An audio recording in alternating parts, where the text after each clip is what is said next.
Once upon a time, in the ancient city of Nineveh, a prophet named Yunus lived among people who had strayed from the path of righteousness. These people, known for their disbelief and sinful ways, were far from worshiping the one true God. Allah, in his infinite wisdom, chose Prophet Yunus to guide the people of Nineveh back to the path of faith and utter devotion.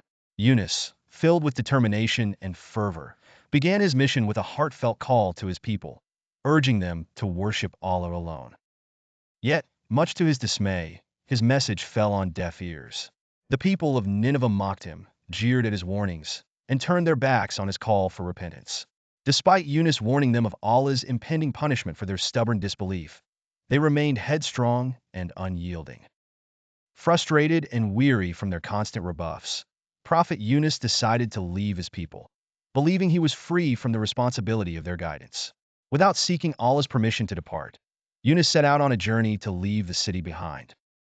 Yunus found himself on a ship amidst a vast and seemingly endless sea.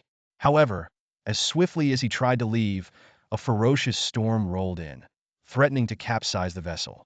The crew, in a state of panic, decided to cast lots to decide who among them must be thrown overboard to lighten the ship. Prophet Yunus's name was drawn not once, but thrice. Recognizing this as a sign from Allah, Yunus willingly accepted his fate and was cast overboard into the stormy sea.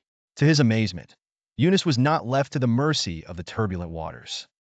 Instead, Allah sent a giant whale to swallow him whole, not as a punishment, but as a form of protection.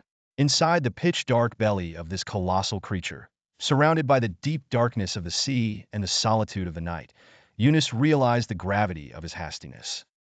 He turned to Allah, filled with regret and deep repentance. In this profound moment of reflection, Yunus prayed sincerely, "There is no deity except you. Glory be to you. Indeed, I have been of the wrongdoers." While enveloped by the great fish's belly, he continued his heartfelt supplications. Allah, in his boundless mercy, heard Yunus' sincere prayers and commanded the whale to release him onto a safe shore. Washed up on the coast, Yunus lay weak and exhausted, but far from forsaken. Allah, in his kindness, caused a gourd tree to sprout beside the prophet. Its broad leaves provided cooling shade, and its nourishing fruits restored Yunus' strength and vitality. Rejuvenated and with newfound patience, Yunus returned with resolve to Nineveh. Upon his return, he was met not with scorn, but with surprising scenes of transformation. The once stubborn people had witnessed signs of Allah's potential wrath and had opened their hearts to faith and repentance. They had turned away from sin, embraced belief, and sought forgiveness from their Creator. Prophet Yunus rejoiced in their repentance. In an overwhelming display of grace, Allah forgave them all. This delightful and wondrous narrative of Prophet Yunus serves as a timeless reminder of the virtues of patience and trust in Allah. It teaches us the power of sincere repentance and highlights that no mistake is too great for Allah's infinite mercy to forgive. The story of Yunus holds a mirror to the power of heartfelt dua and reassures us that hope in Allah should never wane, for His mercy truly encompasses everything.